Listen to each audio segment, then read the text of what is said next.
we have Dr. Kerry Hamilton here to talk about a number of interesting topics. So I'm Kerry Hamilton. I'm in environmental engineering at ASU, and today I'm going to talk to you a little bit about frontiers and risk assessment for environmentally transmitted diseases. So just because it's environmentally transmitted doesn't mean it's not also person to person, just means the environment plays some kind of role. So we've heard today about the need to advance modeling for decision making, and there was this recent book, Premonition by Michael Lewis, where they highlighted the story of how the COVID-19 pandemic unfolded in the US.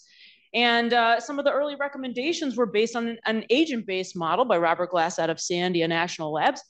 And so, some people have used this as an argument for we don't need to use modeling, but I'm here to argue today that we need more modeling, not less. And that even though sometimes we can have unintended consequences from doing things like closing a school, et cetera, we can evaluate those consequences according to our priorities and look at trade-offs. I want to also highlight the difference between environmental engineering and more of an epidemiology approach. So we typically think of epidemiology as more of like a top-down, and environmental engineers or engineers in general look to understand mechanisms of things happening and kind of go from the bottom up. And ideally, those things would meet in the middle in order to understand. Good place to do the sampling, but if you want to do that, you need to have, say, 50 classrooms, you need to have a 50 sampler. Can you afford that? If not, you're going to choose one or two, and which one or two? That's a low probability. Rare occurrences of pathogens, or when we have smaller effect sizes in order to make engineering decisions. Engineers think about the 100-year flood, for example. We design things to a certain level of precision of error, et cetera. And I want to tell you about today why I think risk analysis is a great framework for bringing together some of the themes at this workshop, and for being convergent in the idea of bringing together hazard identification, the concept that the more pathogens you get exposed to, the worse it is, and that we can model that mathematically, looking at exposure behaviors, coming into contact with different media and people, and then bringing that all together in a model that we can use to make decisions. And so we have examples of using this for things like direct potable reuse for setting treatment standards, EPA maximum contaminant levels set from carcinogenic risk estimates for chemicals, for example, and other types of benchmarks for different settings for risk tolerances that we find to be sufficiently palatable. So today I'm going to talk about three themes. The first is engineering design and fit for purpose. Is my, okay.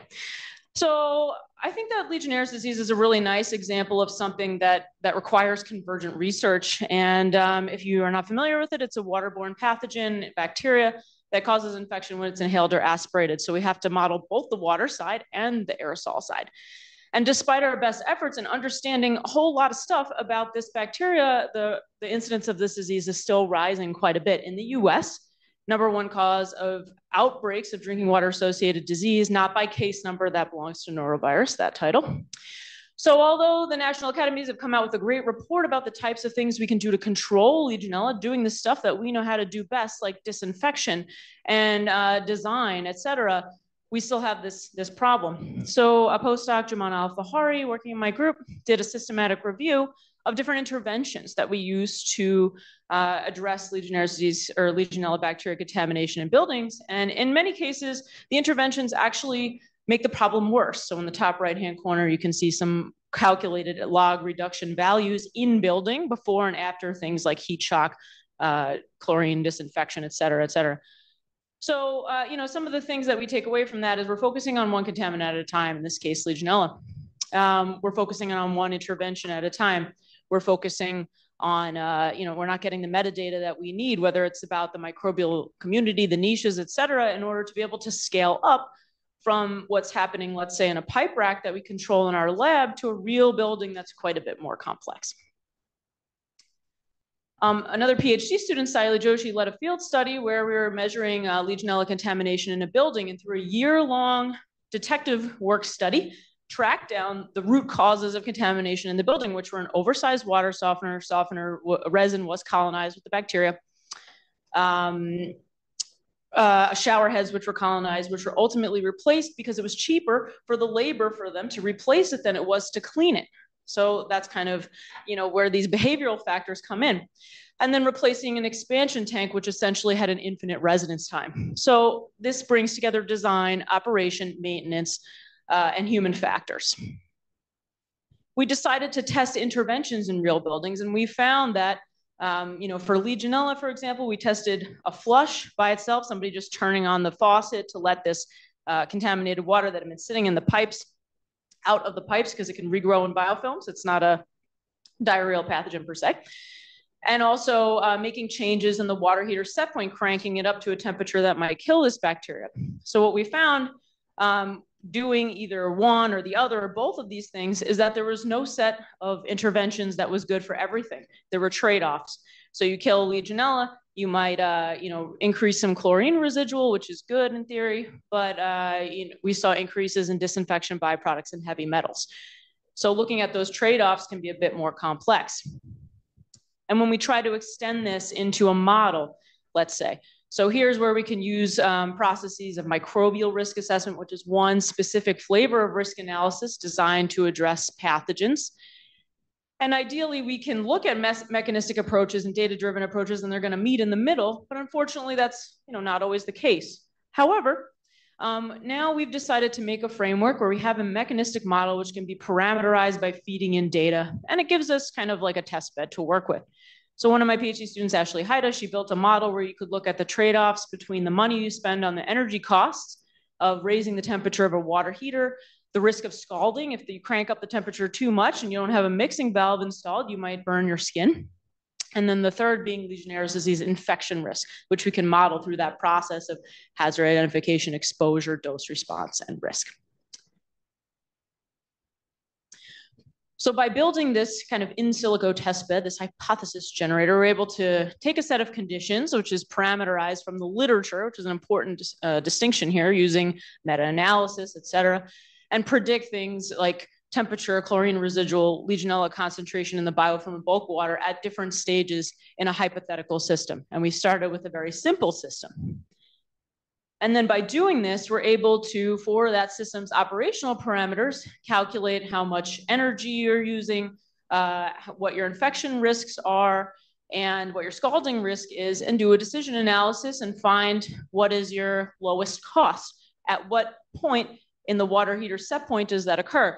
And what we found after testing a whole lot of things related to system configuration and other aspects of the system is that actually the choice of one variable in the model, the dose response parameter, had a tremendous impact on this. So that highlights that maybe we need to focus our effort there. Now we've taken this, we have sensors installed in several buildings on ASU's campus where we have known problems with colonization of this bacteria.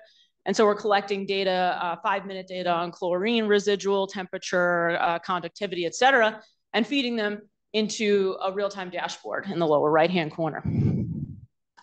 From this, we can take more of a purely data-driven approach of taking, like, for example, a random forest model and trying to predict the next time step of what's coming so that eventually you could have an actuator, you could have a valve maybe open up and do the flush on its own without having to have a person go in there and open up the tap, which of course involves time and money. And so we're able to do that reasonably well with a random forest model. We tried a bunch of different types of machine learning models, and we're getting closer to kind of what that vision is. The second aspect I'm going to talk about today is human behavior and risk. And so I want to introduce kind of something that came about during the SARS-CoV-2 pandemic related to modeling risks from wastewater exposures. And while wastewater exposures are certainly not a driver of risks from SARS-CoV-2, we expanded this to include a list of pathogens and to allow us to evaluate different types of behaviors and exposures and scenarios for a risk to a wastewater worker.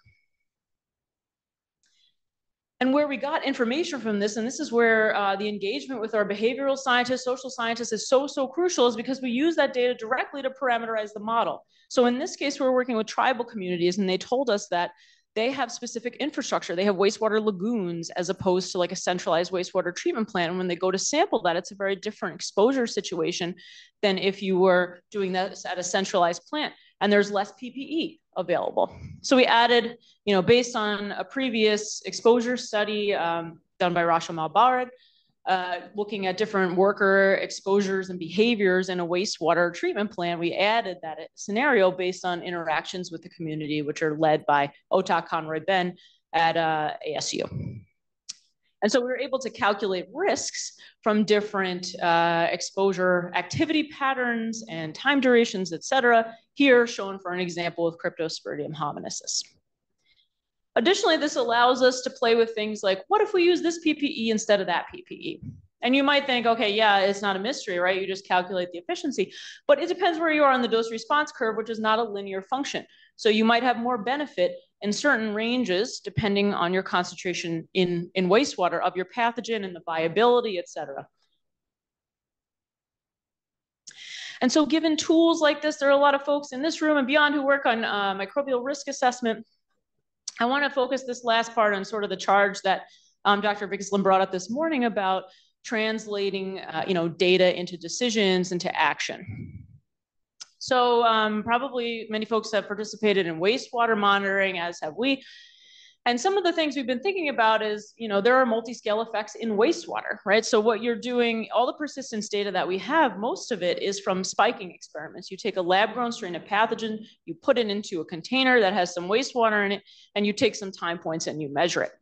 So what we did on the left-hand side, a little bit busy to look at, but we reviewed persistence values and calculated first-order decay coefficients for a set of wastewater DNA or RNA-based monitoring targets that we converged on through conversations with the Arizona Department of Health Services. So these are things that they're considering monitoring, if not already monitoring. And we kind of looked at different temperatures and how you might rank these targets based on your likelihood of finding them as one of your criteria. And I want to point out here that, in our field especially, there's really a reliance on assuming everything decays first order. And of course, there are a lot of other persistence models that you can choose. And there's a really nice study by Kara Dean and Jade Mitchell that demonstrates the importance of looking at those differences in persistence for deciding things like treatment targets or monitoring strategies. So we took this information for SARS-CoV-2. There's an ongoing wastewater monitoring campaign in the city of Tempe in Arizona. And we were able to get their hydraulic network model in InfoSwim and GIS. And for some assumption about the decay rate at temperatures we predict are observed in the wastewater network in this area and the current sampling sites, we could calculate the travel times and the predicted viral RNA loss rates at different points in the system. And we were inspired by this study from McCall et al.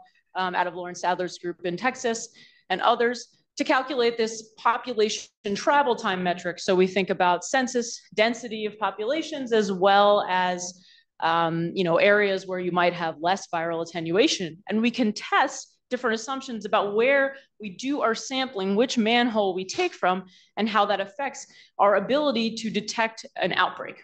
And so the idea with this metric is that a lower value is better. There's a less likelihood of you having an undetected spike or outbreak in that area.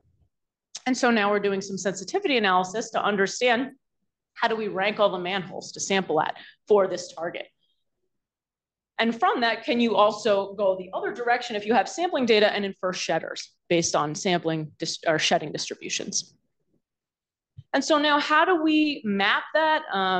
We talked a lot about scale effects, about science to policy here. So we have our targets.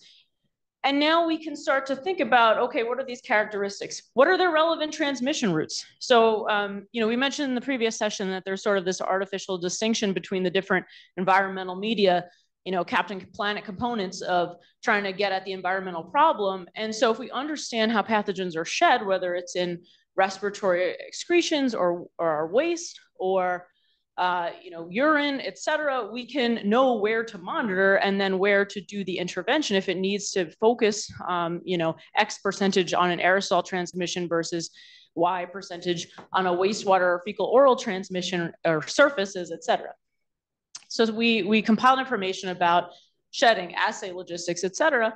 We also work with the health department to understand things like, how are we going to apply this? There's some kind of key examples like at U of A, University of Arizona, for example, where they detected it in a dorm and then shut down the dorm. Well, we need more success stories like that. We need to be a little bit more creative about envisioning how this monitoring data might connect to a specific action, like evaluating an infection control practice at the hospital level, or for standing water sources, like looking at vector-borne infections and figuring out, is there something in that region that we might target from an environmental standpoint? So based on these, we're developing a matrix, and I want to propose as a closing some convergent research areas in disease modeling and risk analysis for discussion. And so the first of those is, really trying to have a framework for real-time decision-making when it comes to design, operation, maintenance, that promotes both sustainability and health. So if you have, our built environment is increasingly wired up with different gadgets, can we use that to, have some more operational control over our buildings and do that in a way that we deliberately engineer to protect health? And from a policy perspective, if you look at stuff like our lead indicators, leadership, in energy and environmental design, can we add some things like a health criteria that motivate people to focus on something like that? The second priority I want to put forth is the way that we as scientists curate our metadata to parameterize models and to make decisions. So the data that I've shown here, you perhaps have students that have undertaken a systematic review via the PRISMA process, and maybe how just terrible that is to go through a zillion papers and pull out all the metadata. So we're working with Tim Julian at AVOG, as well as Joe Brown at UNC. And between the three of us, we've accumulated some systematic review data sets and have kind of curated some large language model prompts using ChatGPT-4 with some Microsoft collaborators. And we're able to get pretty good fidelity to the papers that we would have chosen through thousands of hours of eyeball time using these large language models. So that's good news for people like me who do modeling, and we have to parse through quite a bit of information. And it's a good news, I think, for decision making, where we can make this process potentially more transparent, provided that we understand the limitations of AI tools and understand those. And the last part of this, in terms of advancing things like microbial risk assessment that we really can use as we're faced with probably more pandemics as an underutilized tool to model how pandemics spread. Where can we intervene cost efficiently and effectively? And then kind of advance specific elements of those, like how do we integrate omics into the decision pipeline? How do we have faster, more high throughput ways to understand, evolutionary phenomena and how those are integrated into, infectivity and virulence? How do susceptible populations behave? And what are the methods we're going to use to evaluate some of these things? So on the bottom right-hand corner, some ranked priorities from our workshop participants to kind of guide that process. And I'll leave you with some conclusions from these three themes that perhaps we'll see discussion about understanding practical barriers and trade-offs. As environmental engineers, we work probably or need to work closer with social scientists than maybe some of our engineering counterparts from other fields. Understanding trade-offs can help us make better decisions, and we can quantitatively evaluate those trade-offs to assess whether they're aligned with our societal priorities at a given time. And then, of course, we can understand at multiple scales the implications of our monitoring strategies and align those with our priorities, whether that's to control something at a facility level or otherwise, in order to make that more useful and demonstrate that utility so that people support our campaigns to monitor, which is, of course, very important.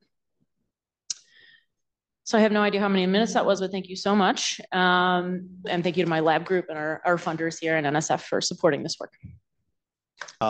We have Natalie Ram here from University of Maryland, and she's going to talk about the legal side of things. Yeah, I'm really delighted to join you. My name is Natalie Ram. I am a professor of law at the University of Maryland Kerry School of Law, where I write principally about privacy and genetics, human genetics, but together with some colleagues who are involved in conducting wastewater surveillance for SARS-CoV-2 and soon to be maybe some other things in Michigan. I've written quite a bit over the last couple of years about the urgent need for ethical and legal engagement around wastewater surveillance. Despite my repeated push for more engagement by the legal folks, I think there's still only about 2 or 3 of us who are paying attention, but that includes me, so here I am. So I want to focus today a bit on what an ethical and legally sensitive a wastewater surveillance system would look like. And then I hope maybe we can extrapolate that in the discussion from wastewater to other kinds of environmental sampling, right? So in here, I'm gonna draw on the very nice graphics put together by the National Academy's report on the future of wastewater surveillance for public health. And I think it does a pretty good job of setting out the key characteristics for an ethical national wastewater surveillance system and for selecting new targets beyond COVID. When we're thinking about what a national wastewater surveillance system should be, what we want to strive for is a system that is flexible, equitable, sustainable, integrated, and actionable. Now, I've just read to you what's on the slide, so let me try to define these very briefly. To be flexible means that the system should be able to monitor for multiple pathogens simultaneously and to pivot to emerging threats as they arise. We want a nimble system that can continue to be helpful and useful. We want a system that's equitable, and that means that it achieves a fair distribution of benefits and burdens across individuals and communities. There's a risk that data from wastewater and other kinds of environmental sampling could result in stigmatizing communities, or that certain communities, for instance, unsewered rural ones, may fail to reap the public health benefits that we envision a public health surveillance system to afford.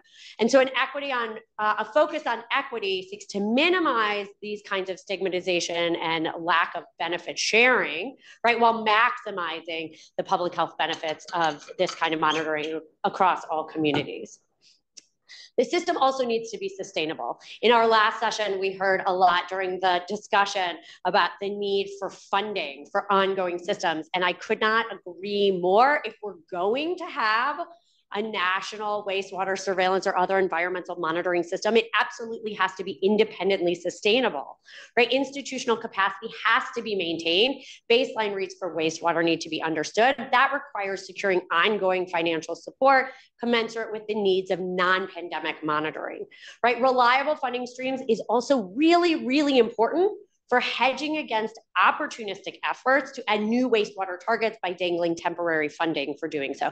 I can easily imagine the Tempe, Arizona Police Department coming to you and saying, hey, will you monitor and help us develop the research that will help us trace a wastewater signal back to a particular opioid den, whatever, you know, help us do that individual identification. We'll give you lots of money to do so, because who's got more money than law enforcement or the military, right?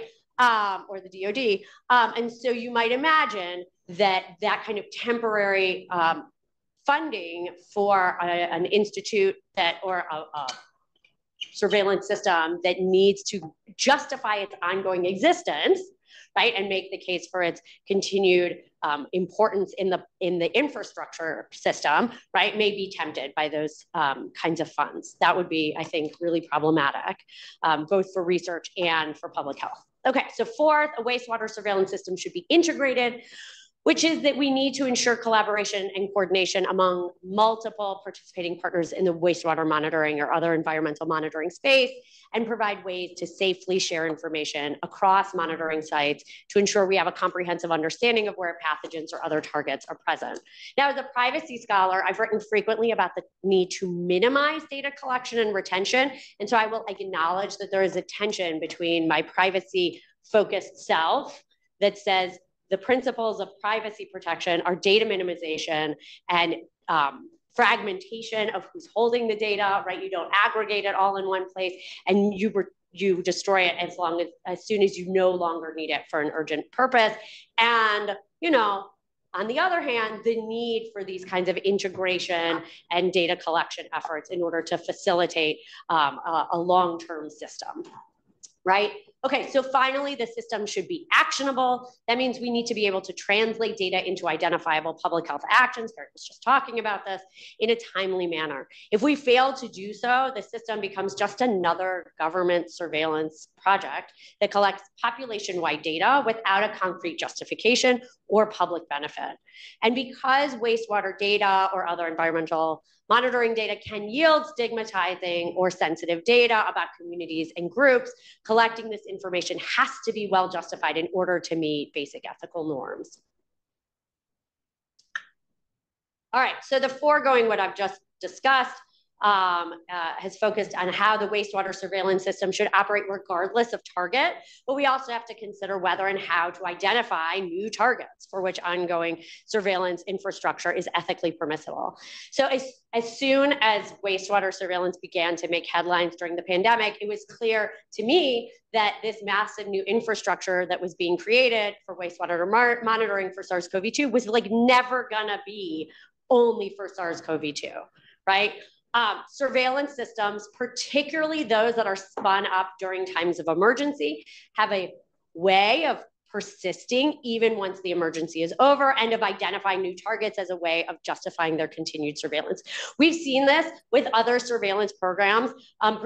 So for instance, in the post 9/11 era, we've seen, government data collection efforts and bulk metadata monitoring programs initially justified, right, by responding to the 9/11 attacks. They are still around.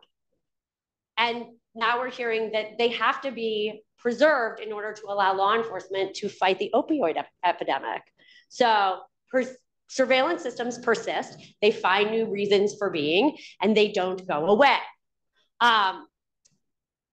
So there's again, I feel pulled in two directions. There's the part of me, the privacy scholar part of me, that says emergency programs have to have an end date, right? They have to wind down. And so on that logic, when the government declared the COVID-19 public health emergency is over, that would have been the date at which we begin to wind down these kinds of programs, right? But okay, I'm enough of a realist to realize that was never gonna happen. And also that there are really good use cases out there for this kind of infrastructure, right? There are wastewater or other surveillance efforts, at least of some kinds, that continue to serve a sufficiently important public health role that these programs indeed ought to persist, right? And so long as they do, we need a methodology for evaluating which new targets we should monitor for. And so here again, I think the National Academy's report, I should note, I was not part of the group that authored the wastewater report, though I'm listed as a peer reviewer. But I think this report does a really nice job, gives us a nice graphic for thinking about these questions, right? Maps onto a lot of the things that I've been thinking about as well, right? So new targets for consideration have to be evaluated before monitoring is undertaken on a large scale. And only those targets for which there's analytical feasibility, public health significance, and utility for public health action should make the cut. Now, under that rubric, wastewater surveillance efforts may raise concern insofar as they seek medically relevant data or medically sensitive data in the absence of a robust scientific basis or a plan for acting in response to the data signals, right? Wastewater surveillance focused on COVID-19 or on poliovirus, the flu, RSV, and the like are very likely to satisfy the demands of this analysis that the NAS report recommends. I'm less certain about other uses of this technology. I'm gonna pick on Tempe again. There are folks out there in Tempe who are monitoring the wastewater or have monitored for stress hormones, right? And I wonder, like, what are they hoping to find? What are they hoping to find? What are they gonna do if they see a spike in stress hormones, right? If the city's goal is to gain a rough measure of its citizens' mental health, I might have some concerns, not only about the scientific validity of that surveillance tool, but also about the propriety of a city government inquiring into its residents' mental health en masse. Now, maybe you just say, oh, Tempe just cares about its citizens. Okay, fine. Maybe they could do so in a slightly less invasive way, right? And in discussions about whether a proposed target meets these criteria, we should ensure that there are a wide array of voices at the table, including researchers and public health experts and bioethicists and lawyers and members of historically stigmatized and minoritized communities. These other voices, all these voices, shed light on unintended consequences of monitoring for a particular target. Okay, here I'm going to depart from the National Academy's report and focus a little bit more on issues surrounding privacy, both ethical and legal. So typically, I've been told, individual privacy concerns are quite attenuated when we're thinking about wastewater surveillance because that monitoring usually occurs on a population-wide basis. And so any individual's input to the wastewater stream such as it is irretrievably mixed with input from others. Irretrievably aggregate data, in theory, poses little risk to individual privacy because little individualized information is discernible, right? But wastewater surveillance isn't inherently or necessarily aggregate in the data it discloses. Private companies already engaged in wastewater surveillance tout their increasing granularity of the data they can return. So Aquavitas, for instance, has a proposal or has talked about a proposal for monitoring for animal proteins in the wastewater of a single private school that has a no meat policy. So apparently small scale data is realizable, and maybe with the ability to identify rule breakers for discipline, right? And existing COVID-19 wastewater programs also suggest that single block, single building, like a dorm, right, is well within reach or existing reach. It's already happening of current efforts, as in the cases, as I said, of dormitories or nursing homes. There's also this problem, right? Which is cryptic or unusual lineages may actually enable the tracking of a single individual, even within a population-wide sample. Here's one, this is some cryptic lineage that a researcher was able to say belongs to someone who lives in place A and commutes to place B for work. Now, maybe there's 1,000 people that do that, you know, every day, but that's a much smaller population. And this is a signal arguably coming from just one person. Right? Now, the National Academy's report limited its analysis to community level wastewater surveillance. And so they were able to sidestep the really difficult questions that arise when sewer sheds cover many fewer individuals or small groups could be identifiable based on the wastewater stream. But I've argued that, you know, at least somewhere on the spectrum from the entire wastewater treatment plant drainage system to a neighborhood sewer shed, to a single nursing home or meat processing plant, to a single home, somewhere along that spectrum, surveillance may well disclose sufficiently individualized information that would then implicate ethically and legally weighty privacy interests. So now I'm going to talk about law enforcement because I always talk about law enforcement. This means once again, we have to think and plan carefully, and now, please do it now, about how the surveillance system might be used in the future and what it means for research going forward. So to take just one example, law enforcement appears never to have met a surveillance system it did not want to use/exploit. And with wastewater monitoring for opioids and other drugs already underway, the need for a firewall preventing law enforcement access to or use of wastewater surveillance infrastructure, samples, and data is, I hope you will agree, really, really important. I want to offer, though, here's silver lining. I want to offer you one tool for addressing the concerns that I hope you share about keeping public health and research separate from law enforcement investigation, which is the Certificate of Confidentiality. Perhaps this is a tool you've heard of, though I suspect many of you have not. It may be less familiar to those doing NSF research than NIH research, but it is pertinent, I think, as we move forward in thinking about protecting the confidentiality of research samples and data in this space, particularly as those resources raise greater risks associated and connected to identifiability. All right, so the Certificate of Confidentiality is a federal statutory protection for identifiable sensitive biospecimens or data about human individuals collected for or through research. Here are two important things to know about a certificate of confidentiality, because when I mentioned this to my collaborator in Michigan, also known as my dad, he said, wait, does this mean I'm gonna have to go through the IRB and ask people for consent? Because who do I even ask for consent?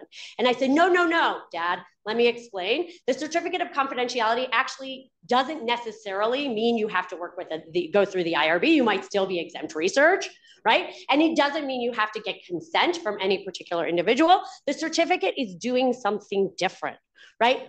Certificates are an additional protection that researchers hold on behalf of the individuals whose data may be implicated in research, and it empowers and indeed requires researchers to refuse to disclose that sensitive identifiable data or biospecimens, even if you get a court order, like a warrant. This is powerful stuff. So number one, this is not requiring you to go to the IRB. It does not require you to get anyone's consent ex ante, though those are all good things, but it does require you to hold this information confidential, even in the face of a court order, right? It says you shall not disclose this information in any federal, state, or local, civil, criminal, administrative, legislative, or other proceeding. That's an extraordinarily broad protection, right? But second, and this is really important, right? The scope of what counts as identifiable, because that's our key word, for the certificate is much broader than what counts as identifiable for purposes of IRB review. And so this definition may well apply to wastewater samples or other kinds of environmental samples collected to study and track disease in the human population, right? If they can later on be revisited to extract human data, perhaps that could, through the use of combined data sets, allow the identification of a particular individual. Now we're in certificate land, right? And what's important is that the federal funding agencies are required under federal law to automatically issue certificates of confidentiality to all federally funded research that this protection should apply to. And even if they forget to do it, maybe because they don't do a lot of certificate related stuff or they haven't in the past and they don't remember to do this, right? It's not built into your grants terms and conditions. You can always go to the kiosk on the HHS website and request one. Available for federally funded research automatically and available even for non-federally funded research. This is strong protection. And at least so long as your work qualifies as research, right? This should be something that you think about, the certificate of confidentiality. Public health requires public trust. Turning over population-wide data to law enforcement, it's not good for public trust. Go get a certificate. Thank you.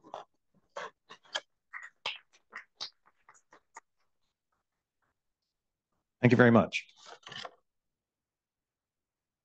So officially, we're going to go into the Q&A session for either of our most recent presenters. So I'm just going to open up the floor, and if anybody wants to ask a question, go ahead.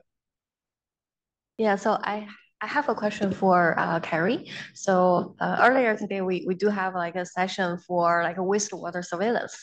So I'm wondering if you have considered to use any of like those wastewater surveillance information for like a risk assessment.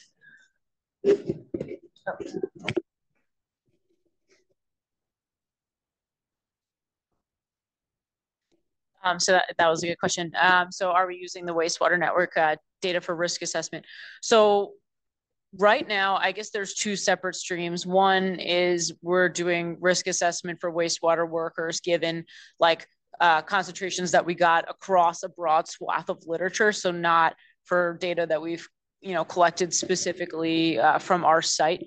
And then the wastewater monitoring, for right now, it's more of like a theoretical exercise of given some known persistence water good sampling sites without necessarily considering the values of the samples, like, taken for COVID in that site. So I guess indirectly, like, yes, you could use information from wastewater monitoring to, calculate what an exposure risk might be from contact with wastewater in a reuse situation or, for a worker at the treatment plant. We just haven't used that specific location data for that purpose.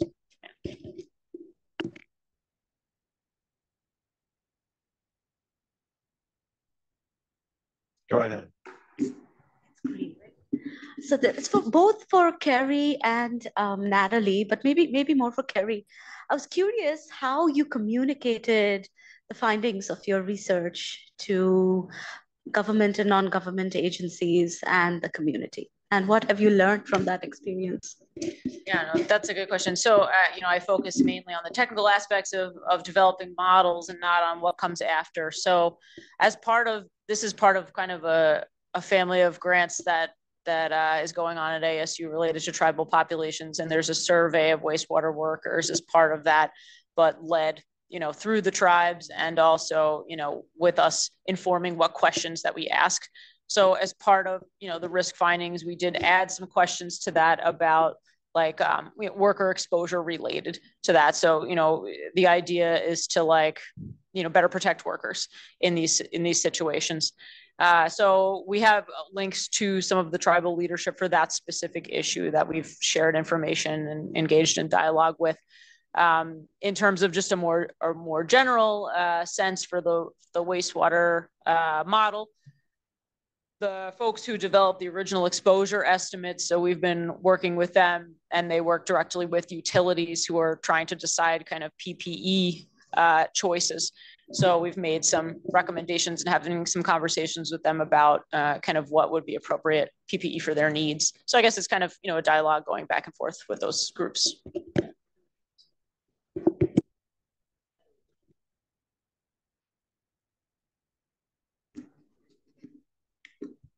All right, potentially a broader scale conversation to kick off is some of the risk assessment is also teaching agencies how to think. One of the major agencies we're speaking to is EPA, which actually has law enforcement capabilities. So with wastewater governance being strictly within a law enforcement realm, how do we establish a firewall where we're training them to think in this risk assessment realm, but not necessarily to use it for legal purposes?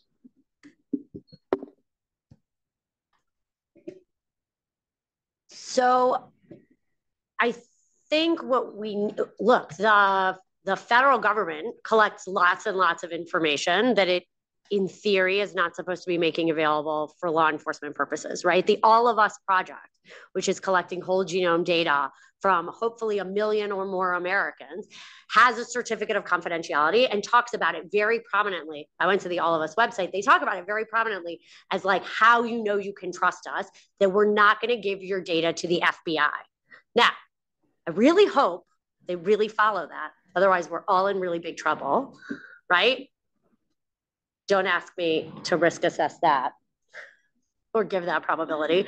But in theory, that is, we have these firewalls within the government, maybe within even a single agency. And I think we have to think really carefully about how we describe the different functions of what these administrative agencies are doing. They are sometimes engaged in public health or research, and they are sometimes engaged in law enforcement. And those are all to protect public health and safety, but they operate in different frames, right? So one is about cooperation, consent, and buy-in. And the other is not really those things, right? If our lived experience with a lot of law enforcement is something to go by, right? We might aspire to cooperation and community buy-in, but that may not be what we see all the time, right? And so I think if we are committed to operating both of the public health research frame and the law enforcement frame, we have to be careful to keep them separate. The EPA has engaged and does engage in environmental monitoring that leads both to civil fines and criminal prosecution. In the case law on wastewater monitoring for environmental crimes, the cases have typically observed that once the wastewater stream leaves private property lines and becomes irretrievably mixed with the general wastewater stream, then there's no expectation of privacy in it. So the Fourth Amendment of the US Constitution, which regulates and bars unreasonable searches and seizures without a warrant, right, or regulates unreasonable searches and seizures without a warrant, doesn't apply. The Supreme Court has in recent years shown some renewed attention to the ways in which our new big data world complicates those accounts of privacy. And at least, wastewater, not so much like cell site location information, but the Supreme Court has said with respect to our cell phone location data that, even stuff that's not our property, but is about us is something that we can have an expectation of privacy. And so so the Fourth Amendment cares about it. And then so I think it's more complicated, right? And then one other thing that we see in the law that exists so far on wastewater surveillance in the criminal space is that virtually all of the cases are dealing with corporate assertions of privacy interests. And the courts have observed that what the Fourth Amendment protect in the context of a corporate privacy interest is perhaps a little different, and perhaps should be a little different than when we're talking about natural persons, flesh and blood individuals, right? Because corporations only exist by virtue of the legal system, recognizing that they can exist and operate as separate legal persons, right? And so they're subject to much more serious regulation. I don't know if that answers your question, but that's a lot on the law. The risk assessment paradigm has been around since the 1980s, since the 1983 Red Book. So it's not new, right? And I think in general, it's meant to inspire reasonableness rather than the opposite. That said, of course, it can be misused like any other tool. So I want to make a distinction between like risk assessments used to make a specific public health decision that benefits the public, like a direct potable reuse treatment requirement. It's logical to inform that based on a quantitative analysis and try to protect people and be sufficiently conservative. And then there's the monitoring side, linkages to population health, which I sort of view as a separate track. And I think that has to certainly be very cautious. And one thing I would recommend is that all targets are not the same. So monitoring for SARS-CoV-2 is different than monitoring for opioids, which in my mind is a very clear distinction. And, I don't monitor for those at all. So, and maybe I'll propose like in our matrix of decision-making, with WBE or wastewater testing, maybe there needs to be a risk component of the ethical risk. So certainly that's a function of the law enforcement structure and how it pertains, through other regulatory mechanisms. So I have a question. The screen is working, right? So my question is kind of related to both of your comments just now. Do we need to be thinking about different definitions for irretrievably mixed depending on the target?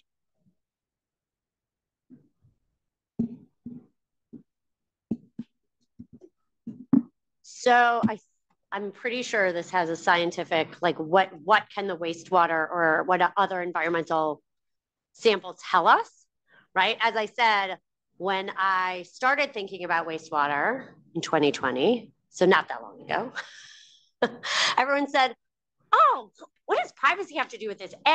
It's like literally waste. What could be less, how could you have a privacy interest in your feces, right? Gross.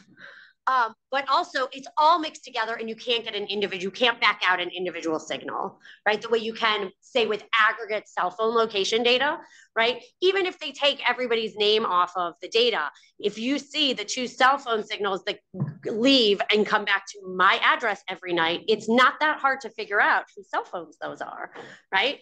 There's only 2 adults in the house. So you've got a 1 in 2 shot of finding me as opposed to my husband.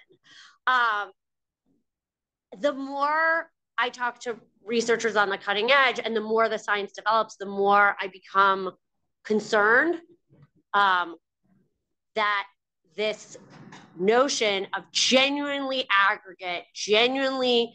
mass aggregate data, you can't re-identify any individual signal in there, that is becoming less and less guaranteed. And that means that the risks to privacy become more real. And also, like, do we need a different definition of irretrievably mixed? I'm not sure. I think the classic question when we're talking about something the Fourth Amendment might care about, right? So assume there's an expectation of privacy, which perhaps is a big leap, at least if it's really irretrievably aggregate. But as I said, I think there's reason to question that as the wastewater samples cover smaller populations or are become more identifiable, right? If this is something the Fourth Amendment is going to care about, then we look also to what is the purpose of the program, right? If it's a purpose other than ordinary law enforcement or ordinary criminal investigation, then there's a completely different rubric that applies called the special needs exception, right? And that's for a program serving a special need other than ordinary law enforcement. So that's like, locker searches in high schools are promoted, are justified under special needs exception. Sobriety checkpoints are justified under the special needs exception because their primary purpose is public safety or public health and not criminal investigation. And so I think, I've written a lot about like public health programs. And when I say this is definitely, or this should count as a Fourth Amendment search, people panic and they say, oh my God, you want us to get a warrant? How can we get a warrant? And I say, no. If this is not for law enforcement purposes, ordinary crime detection, then the special needs exception applies. And what we look for is overall programmatic reasonableness, which is not a blank check. Though sometimes courts operationalize it that way. It's not supposed to be a blank check, but is a more forgiving standard given that it's not that sort of core concern of what the Fourth Amendment was designed to guard against, which is the government having unfettered surveillance capabilities to be able to come in and search your house before they suspect that you've done something wrong. That was pretty thorough, but maybe I'll just add to that we sort of have to operate under the assumption that we can figure it out to the individual level, if not today, very soon, at some point. So, planning for that a priori. When we work with, when our collaborating labs work with tribal populations, we have to ask for permission to monitor one very specific thing. The tribes have data sovereignty, so they own the data, and we have to go through them to publish anything. And maybe moving towards that kind of model, of course, as scientists, maybe some of us will be like, oh, but I think that's part of the responsibility. And I forget what else I was going to say.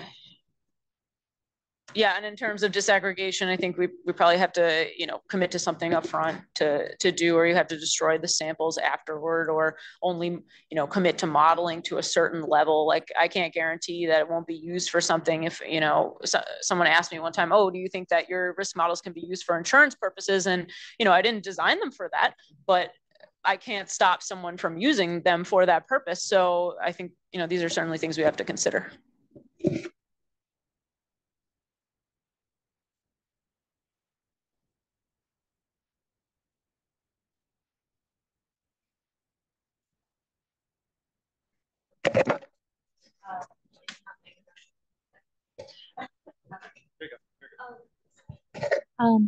Just to say, I was at a conference recently with Ali Baum talking about this, and she's leading wastewater scan, right? And just saying that absolutely the concept of trace back, can we trace back? And absolutely the answer is yes. If we really wanted to, we could trace back.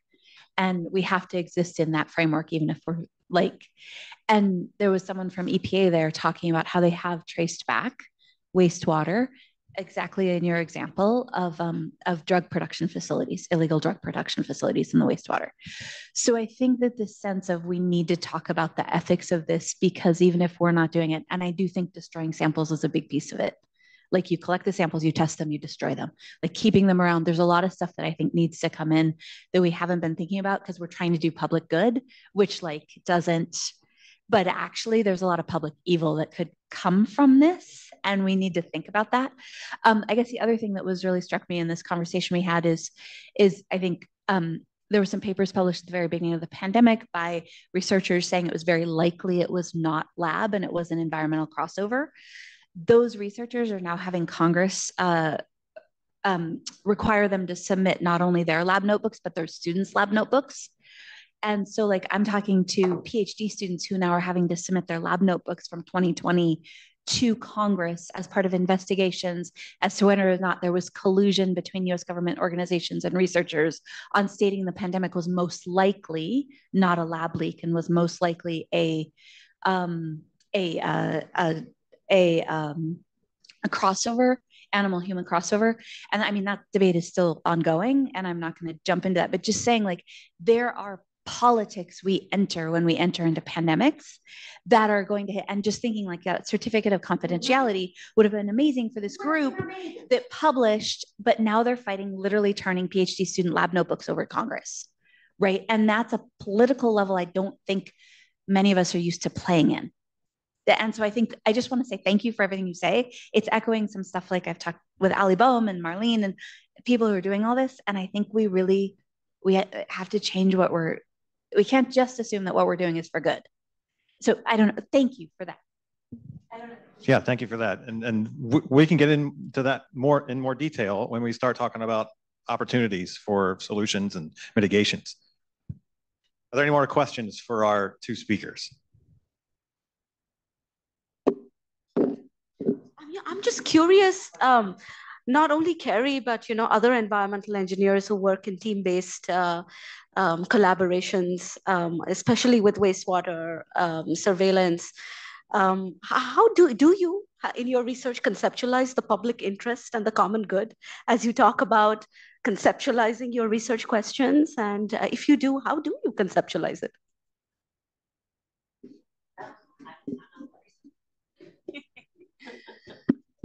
Well, that's a loaded question. I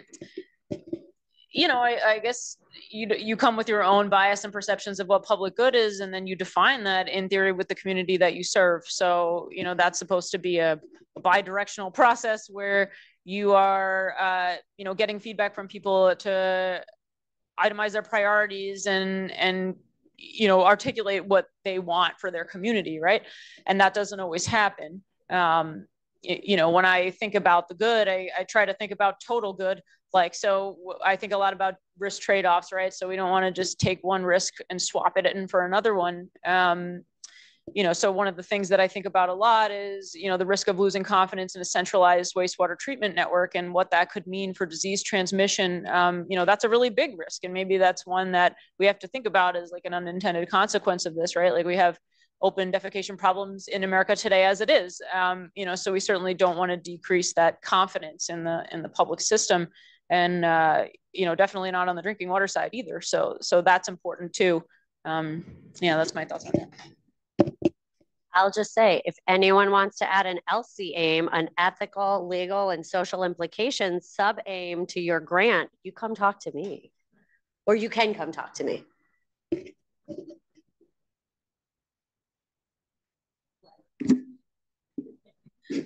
Kerry, I'll keep you on the hot seat there. So let's put it in the Western context. How much is a risk is water reuse to wastewater surveillance for public health, and how much is wastewater surveillance for public health a risk to water reuse?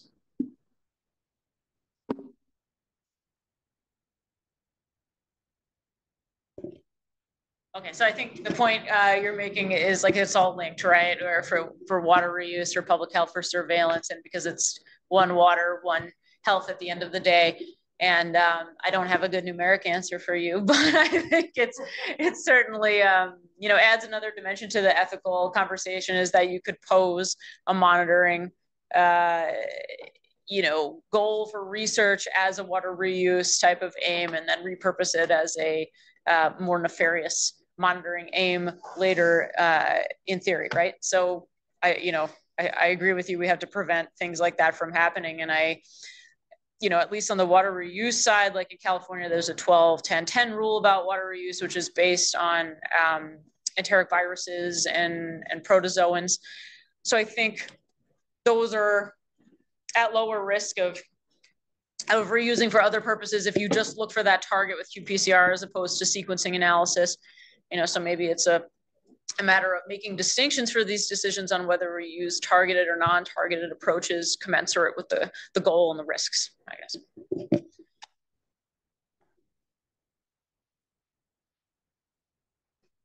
Any other direct questions for our speakers? If not, we can move on to the open discussion and answer any number of questions. So if you recall from the earlier session, we have general questions to guide the discussion, but what may flow more effectively is just an open discussion amongst yourselves. One of the things that we want to highlight to focus your talks to each other. All right, so regarding the consideration of human behavior and risk in disease transmission, what aspects of the underlying science are well known? What are the things that science is doing well in regards to human behavior and risk with disease transmission? Any ideas on that? Go ahead, Kerry. Something that's maybe really well studied is like human exposure when it comes to specific types of contact, like amount of drinking water that people ingest in a day, or amount of soil that people accidentally consume, or any of these parameters. There's an EPA exposure factors handbook. So I think we have a pretty good handle on like the environmental contact element of exposure, maybe just not the more edge cases of behavior aspects.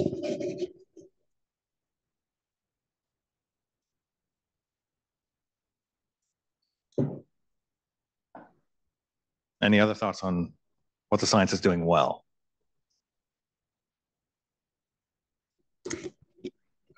Okay, building up, I think we have a good fundamental understanding that risk is built off that like mechanistic transmission that like building off Kerry's, that we know that you have to be exposed to something and then either inhale it, ingest it, and then there's a probabilistic dose response curve that the greater number of pathogens you're ingesting, the higher the probability of infection that may or may not result in disease state and may or may not have some kind of long-term health outcomes associated with it.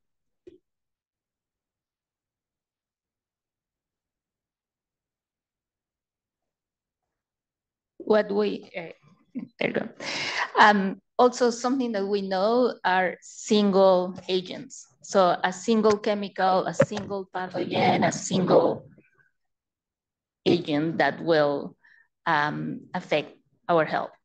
We don't know multiple agents, combination between chemical and biological agents.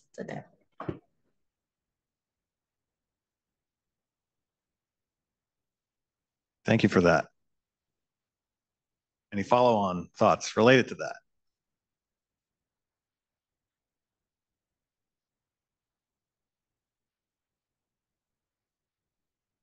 I know we're much more excited to talk about the challenges and what's going horribly wrong and potential solutions. So we'll move on. We'll move on. So our second question: how can we promote improved integration of the considerations of human behavior and risk into our overall understanding of disease transmission?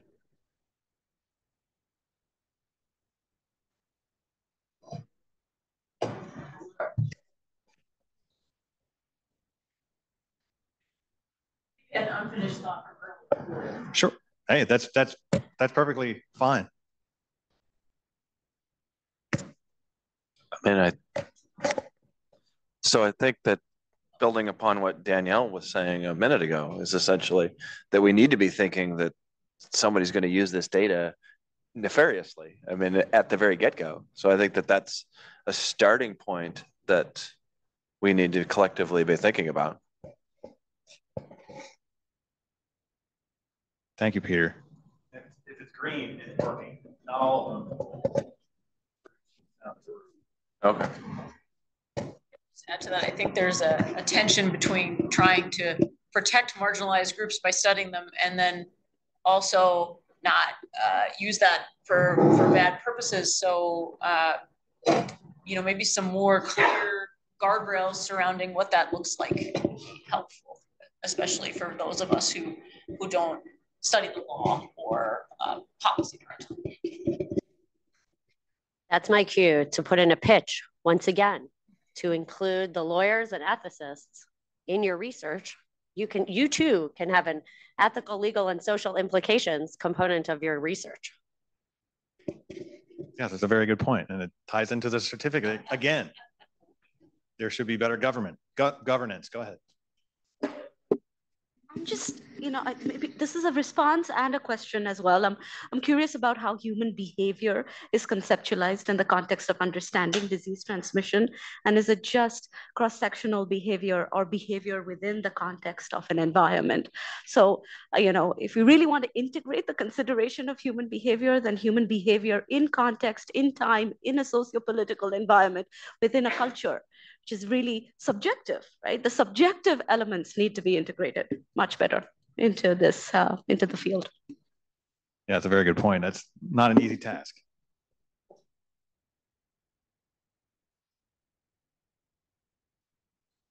Other ideas related to this question? I think there's probably a bias in the risk assessment literature towards populations that are really well studied.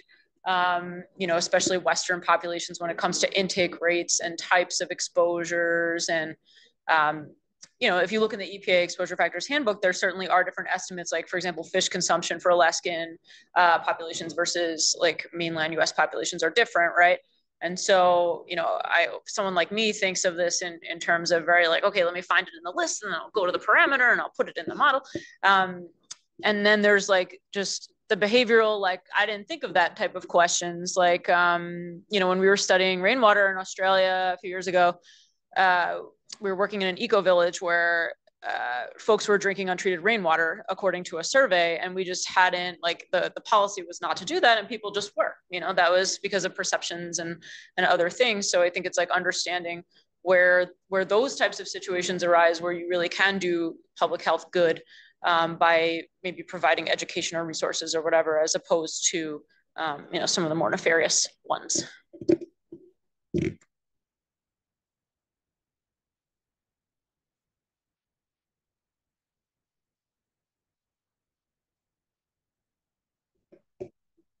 So building off that, just on the point of having, like, whether it's working with ethicists or lawyers, but it's also just having strong community partners, because I think, exposures differ dramatically in different areas. And if you don't have strong community partners that are able to kind of help you adjust the local culture and context, it's very easy to miss those sort of things, right? And then one of the things I struggle a lot with is working with folks in low and middle income countries, where if we're using EPA exposure factors handbooks, it's how applicable is that? And especially if we're modeling that kind of exposures are very different for children who aren't yet crawling yet, and they start crawling, they're acting with the environment differently, and they're sticking literally everything in they can in their mouths. And trying to accurately capture those with the existing data sets can be quite a challenge. And if we're not in close contact with people who are in those communities, it can be really difficult to adequately capture those exposures or even understand what are the questions we should be asking in the first place.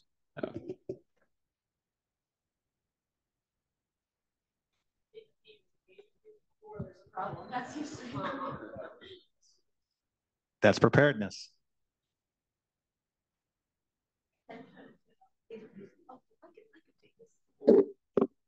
I mean, and there's a tension in all science, not only in environmental engineering and research on disease transmission, on creating generalizable knowledge versus contextual knowledge.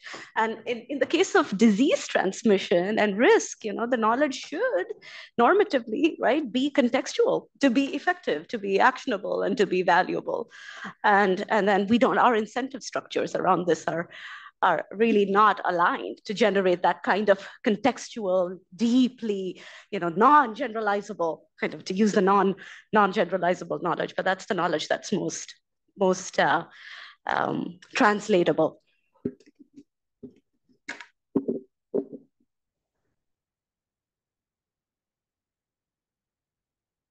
All right, I think we can move on to another question, or just keep going with our general discussion. So let's talk about challenges. What are some of the major challenges with making some of these, making some of the solutions actionable?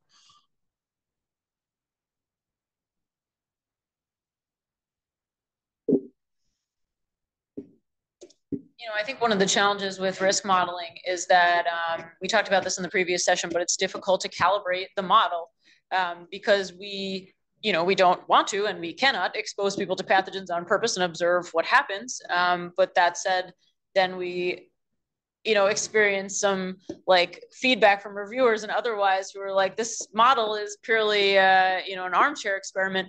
And so we have to kind of also navigate that tension, I think, too, and trying to, ground our models in reality, but also, allow for the field to move forward where there are limitations currently, so we can figure out where we need to collect data where it's going to have the greatest impact for public good.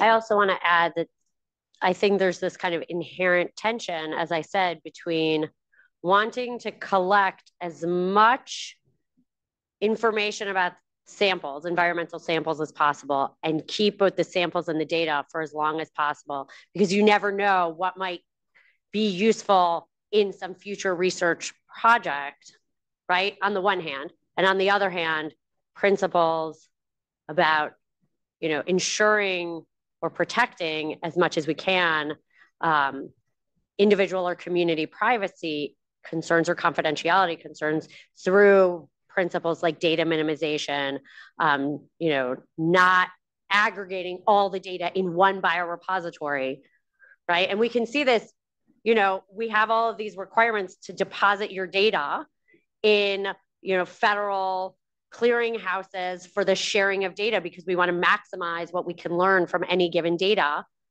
But that creates, downstream risks of reuse that isn't consonant with the goals of research or public health.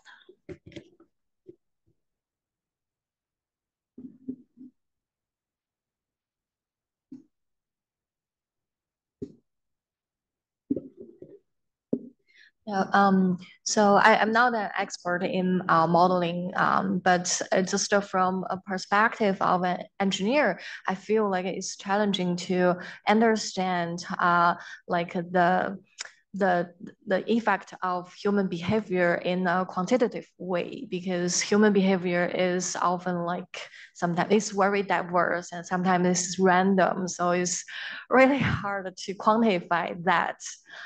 So yeah, it's just. Yeah, I think following up on that idea, the link between research and human behavior, I think it's very complex.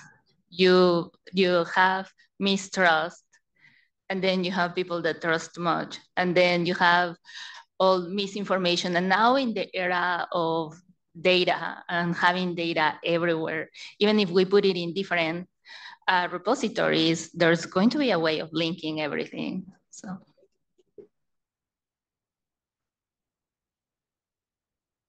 Yeah, it's a challenge for engineers because humans are not rational. No matter how much we protest, we are. I've worked in enough sewage systems and they're not rational either often. But building off of that kind of comment and also some of the future ones is I had to step out of the chat this morning to be on one of the ABET reviewer interviews as they're kind of reviewing our curricula and program, is having the emergence of a lot of this discussion coming out of the environmental engineering directorate.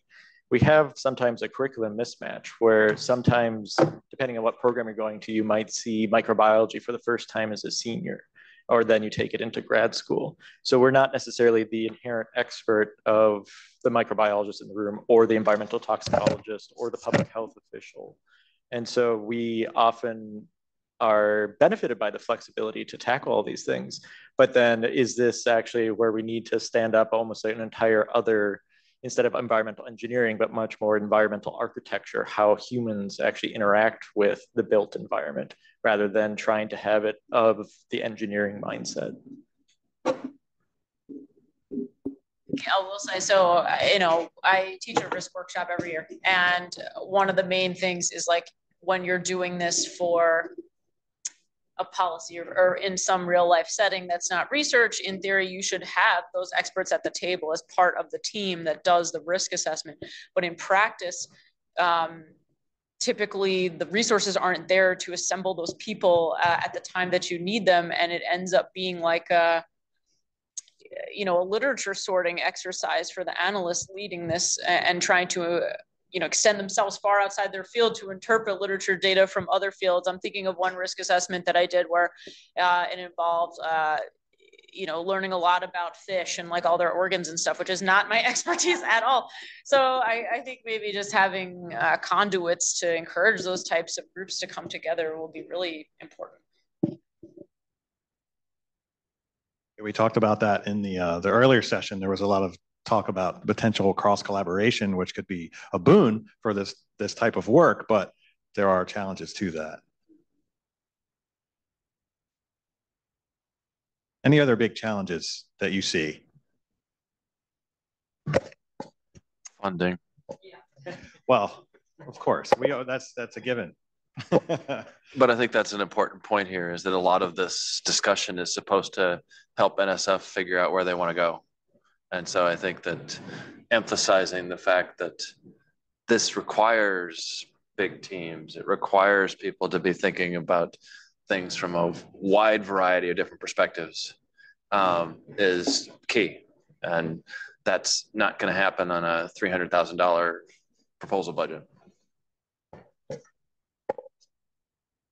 Well put. Yes, it does come down to dollars, but there are ways that can be mitigated.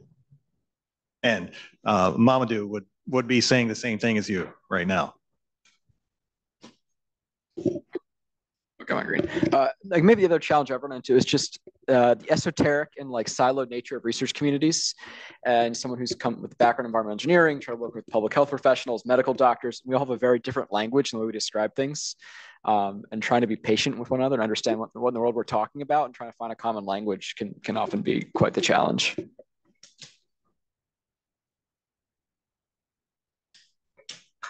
Along those lines, different fields have different professional hierarchies. So like in the medical field, there is a really clear hierarchy and you don't like disobey your attending or your superior. And I think in engineering, it's a little bit more of a horizontal model of organization. So that can be tricky. That can be a mismatch sometimes. Yeah, cultural differences within academia, that could be a big barrier.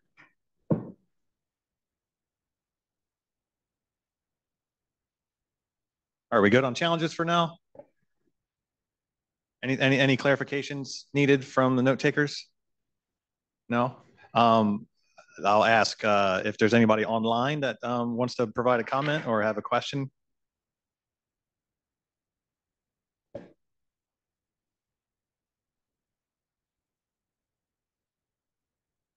Well, we've gone through all our questions. However, there's still plenty of opportunity to discuss further. So we could talk about opportunities, we could talk about challenges, we could talk about potential solutions. Yeah. What do folks think? What do folks think?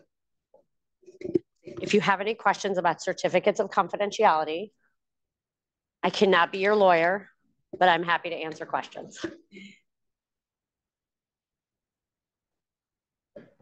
I'll ask a question that, in your work, have you seen multidisciplinary or cross-collaboration efforts that have been successful? What are some of the characteristics of those things that have been successful that might be useful in this effort?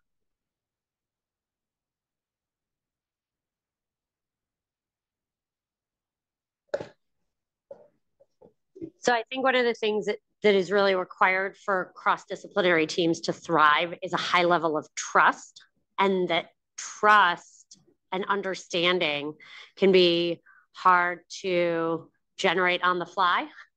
So opportunities for cross-disciplinary connection, networking can be really important for generating new work across those dimensions. As I said, I first entered the field of writing about wastewater ethics because my dad is a researcher doing wastewater ethics, and we collaborated on a number of papers together, which are on the last slide of my presentation. So you can go and find them all. But, not everyone's going to have a family member in the field. But that was an example where having a really, really high level of trust enabled us to work together in a productive way. That's not going to work for most research collaborations, but I do think that the more generalizable lesson about trust and understanding in cross-disciplinary research is still worth keeping in mind. That's a good point. And do you think it's the place of federal government to help build those trust relationships? That should be among its many goals.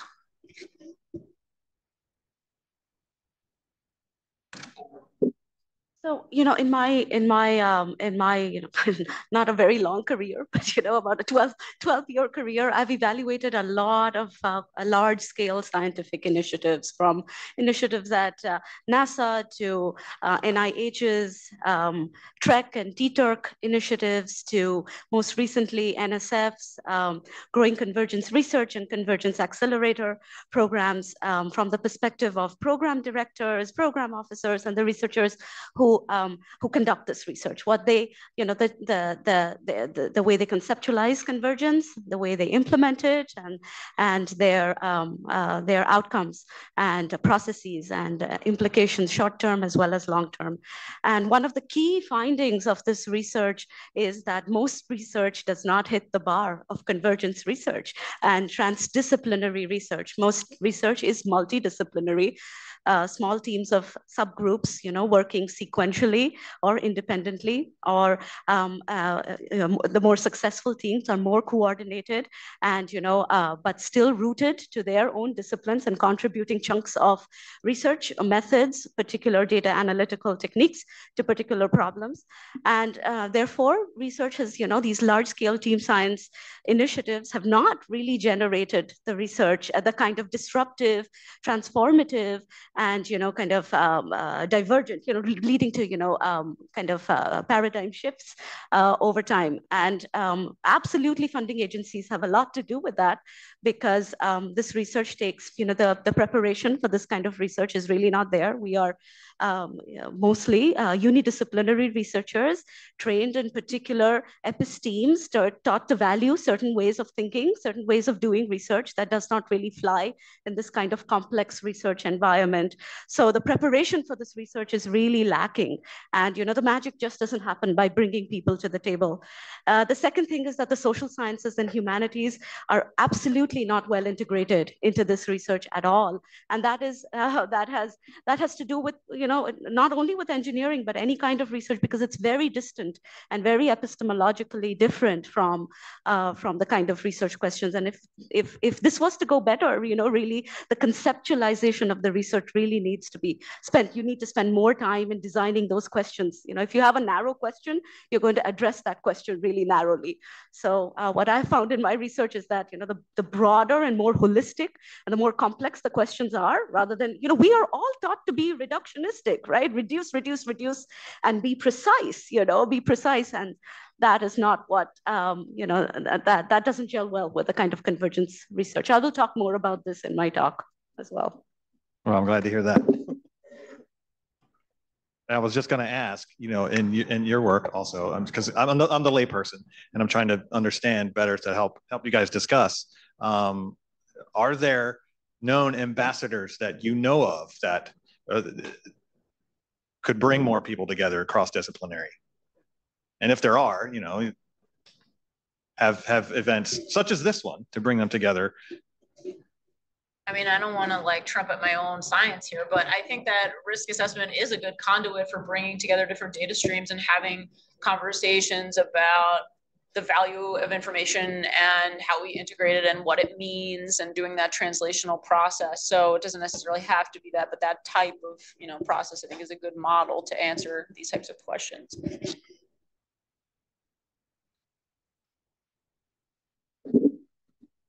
Additionally, not to trumpet my own experience, but it's on the SUSER committee that we put together, that was all ad hoc and not supported by any federal agency. And I asked, and it was often got kind of like a runaround for, oh, you should talk to here, and there's a talk to here. What committee? Sorry.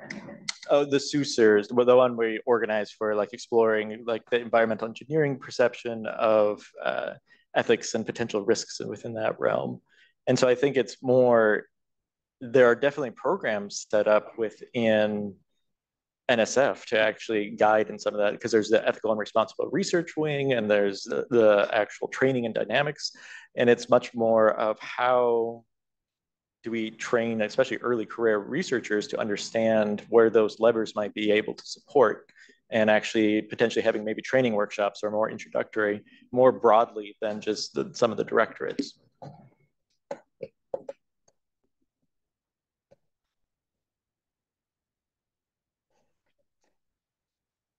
Go ahead.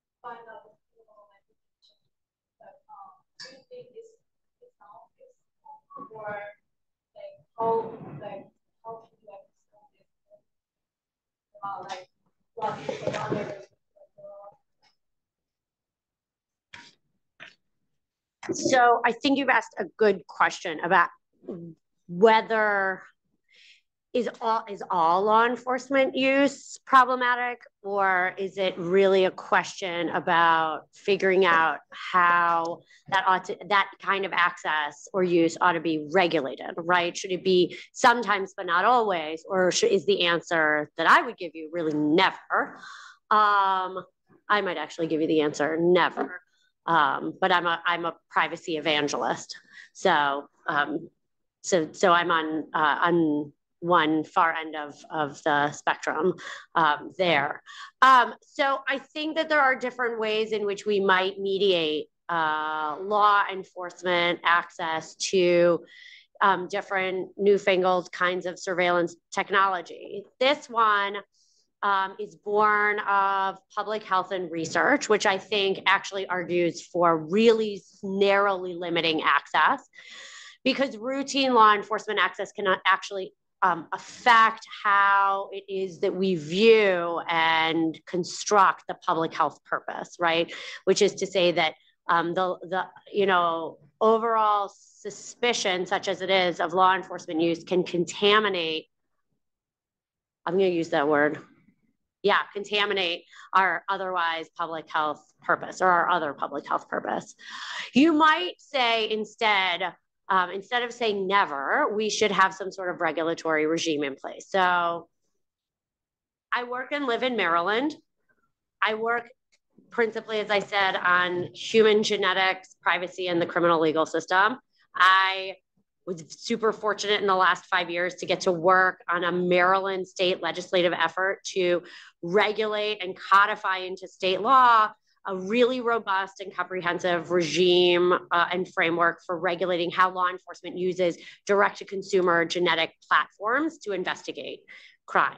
That, the answer there that the legislature reached wasn't never, but it was only sometimes and only under narrowly constrained circumstances. That's a more, politically feasible answer to reach, right? Though I think certificates of confidentiality, at least in the research space, really do offer and indeed may obligate researchers to give the answer no, never. I just want to add to, maybe this is controversial, that I think we have to put our local public health departments in a situation where they're not so starved for funding, where they're so desperate for information that they can't not say no to something. Like, we need a robust system so that choices is a true choice. Yeah. Yes. I also want to make I would like to acknowledge solving crime is a good thing. That's important for public health and safety. But I think we can embrace that idea and also have serious concerns about the ways in which that criminal investigative process works and unfolds.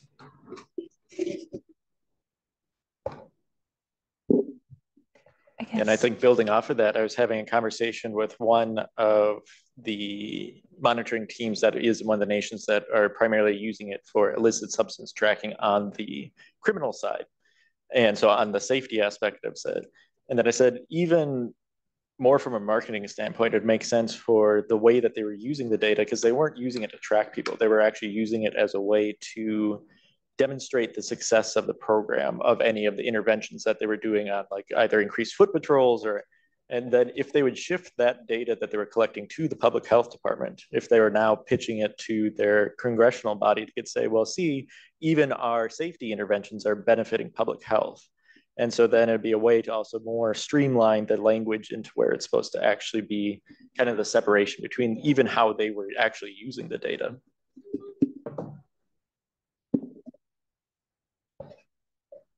I guess one thing, when this said it was about behavior, I might have had an expectation about this whole session. And the whole session is fascinating about ethics and societal good and legal. but like behavior is its own different thing. And actually, it's been kind of alluded to, like social science is different and all this other stuff, but humans may not always be rational in doing what we tell them to do, but humans are always making rational decisions, and often they're very predictable. And social science has methods to figure this out. And often how we work on behavior is like more this kind of user-centered design involving the users in the engineering process, thinking about like, it's not just if you tell people to, you know, wear an N95, it's going to be the best protection. So why aren't they wearing an N95? It's about understanding, do they have access? Can they afford it? Does it bother them? What will they do? What do they actually want to do? And one of the ways I often think about behavior in the engineering context is the difference between efficacy, effectiveness, and impact. So efficacy is something like it's 99% effective, or it's 50% effective, and or it's 99% efficacious or 50% efficacious.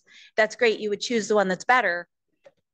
But then if you can't do it, like I work in water treatment a lot in low and middle income countries and emergencies, and we consistently see the easier things to do that are less efficacious actually get done.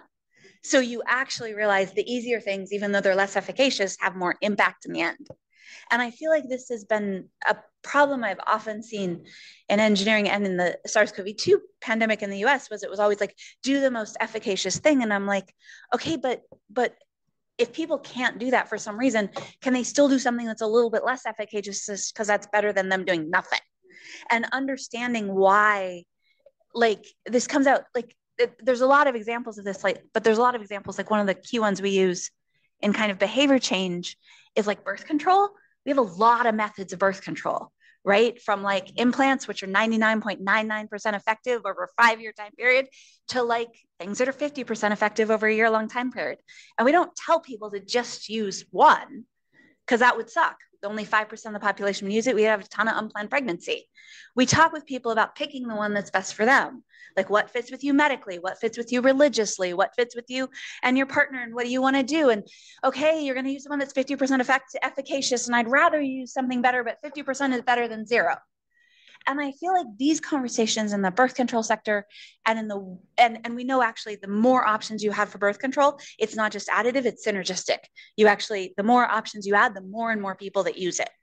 And this is something with water treatment as well. Like we'll talk about, do you add chlorine? Well, that's really shitty for protozoa. But like, you know, if instead you have a 17, I literally have seen people try to promote processes that take 17 steps, and no one can do that. Right. And so it's like this, what is impact? And to me, behavior is understanding how these engineering interventions, like in your risk model, you put the thing that's 99%, but if nobody uses it, it goes to zero. Right. And so how that's to me something that engineering needs to engage with behavior. It's been linked to. And again, this comes back to what we were talking about before that you brought up. We have to have cross-disciplinary teams. It's super hard to have these teams when you have $300,000 for a 2-year project. But if you're not including that voice of like, I just can't tell you how many emails I get. I developed a water treatment device in my basement. You know, the last one I got, please name it after my mother. She passed away. As you distribute it to 2 billion people. And I'm like, no, you have to involve the users, understand what they want. You don't start in your basement, you start in the community.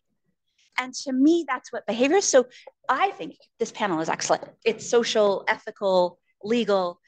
It's really fantastic. I've learned a ton, but it's not behavior to me. Does that make sense? I'm sorry, I babbled a lot, but I was a little confused by what we're, yeah. So I'll say that I think behavior and exposure is a Venn diagram. And, you know, understanding behavior gives us exposure parameters. So for example, like maybe you use the water filter 20% of the times that you drink water. You can put that in a risk model and carry on. And understanding those factors, like from a broader perspective, helps you to write your equation in a way that reflects reality and then also informs what you tell people. And it's supposed to be a cycle, and sometimes it's not, but in theory it would be.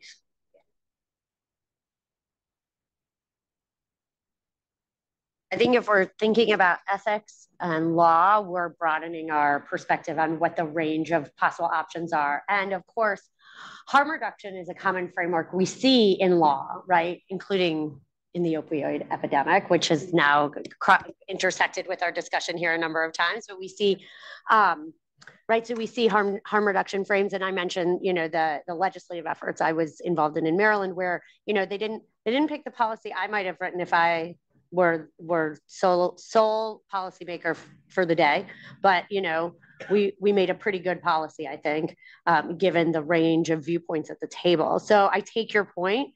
I hope that broadening our view about what the range of relevant actors are, viewpoints are, considerations are, can help us reach better and design better solutions for people. Yeah, I know we've heard a lot in the last few years. There's been an awakening more so about equity and different communities and what expected or common in those places, but there needs to be more than lip service to it. And so I take your point. That was helpful. Peter.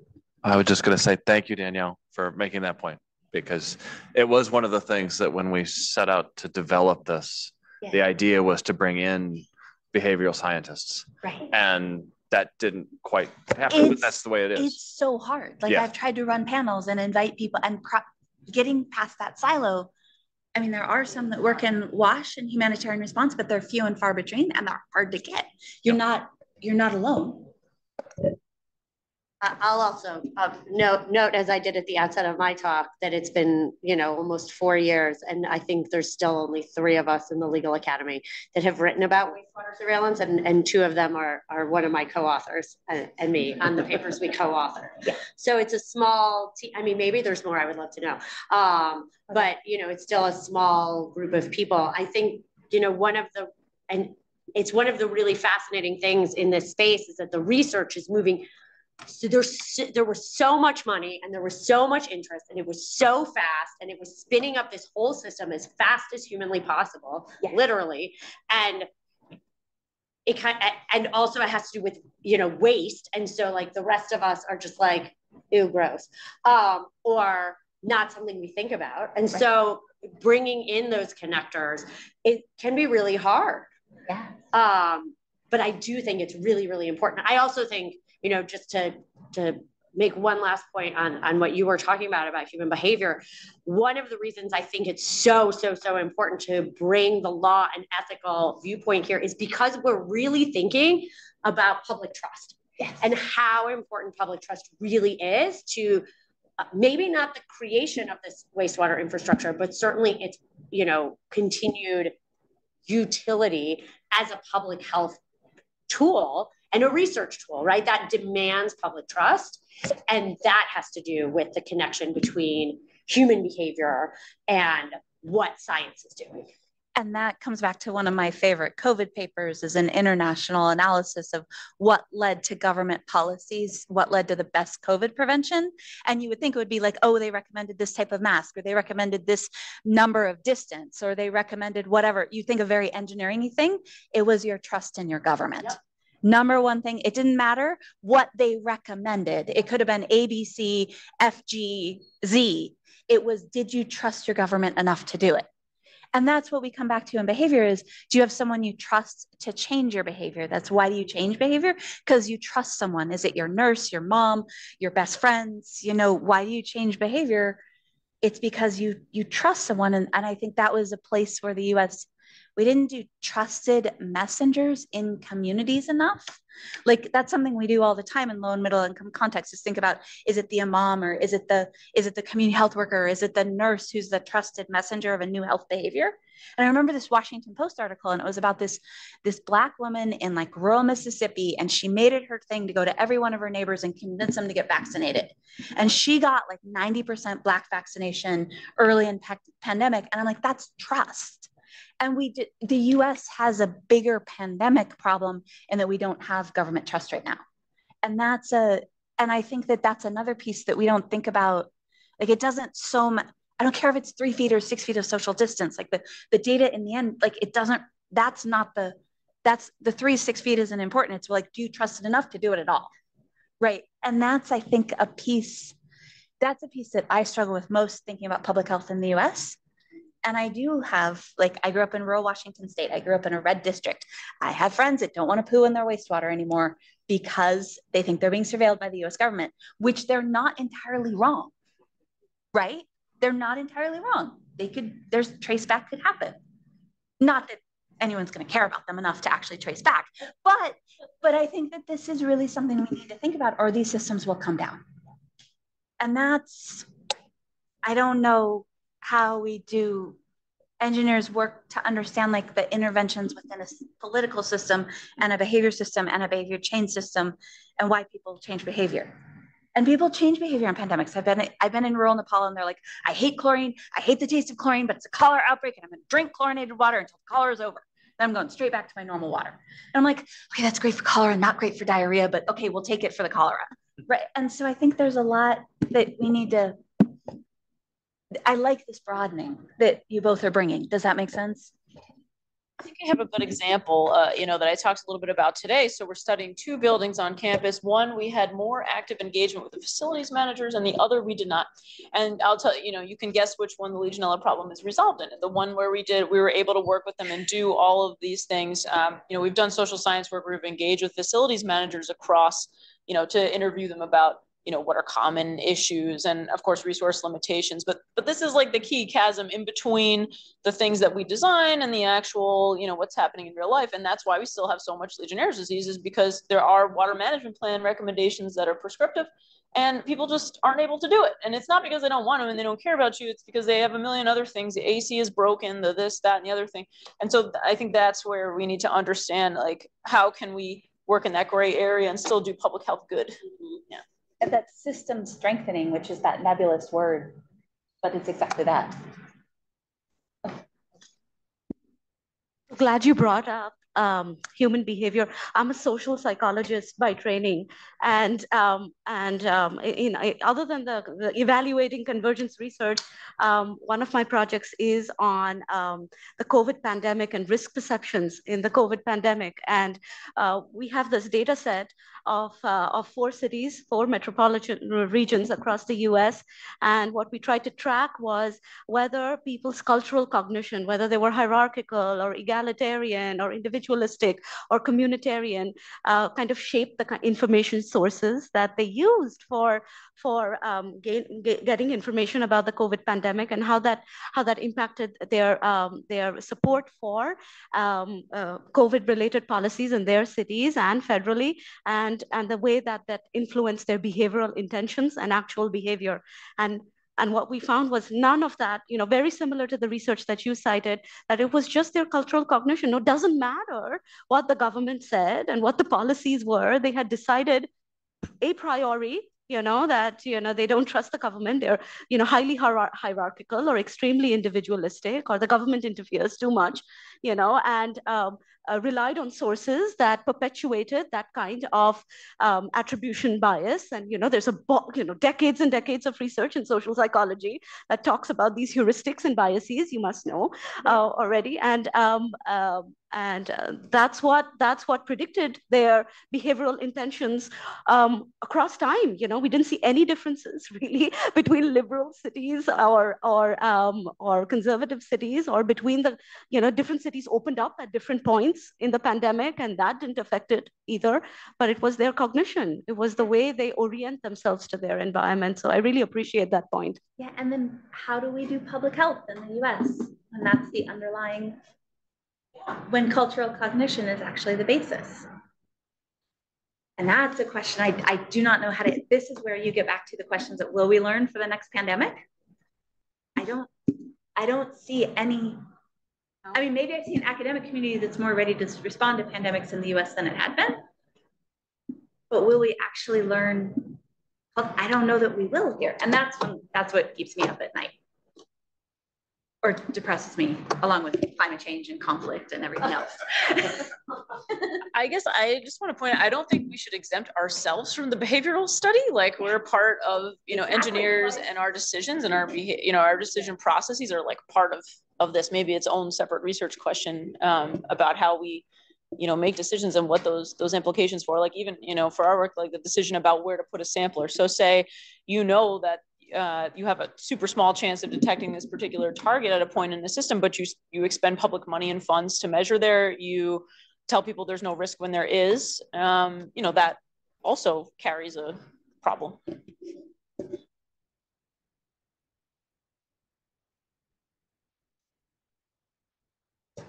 One of my favorite research numbers right now is the same percent of the US population has vaccinated their under 5-year-olds for COVID as believes the earth is flat.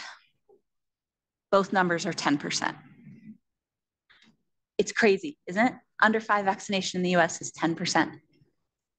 Maybe that has to do with how available that is. A long time ago. It did, but it's been out for a while now. I mean, my littlest one was under 5. She was in that group. Mine too. Yeah, but my littlest one is probably not the highest risk of COVID. Yeah. Right? So I think that we need to, this is about exempting ourselves from, we're part of this too. Yeah, the social science is immensely important here because like you just said, that's a shocking number.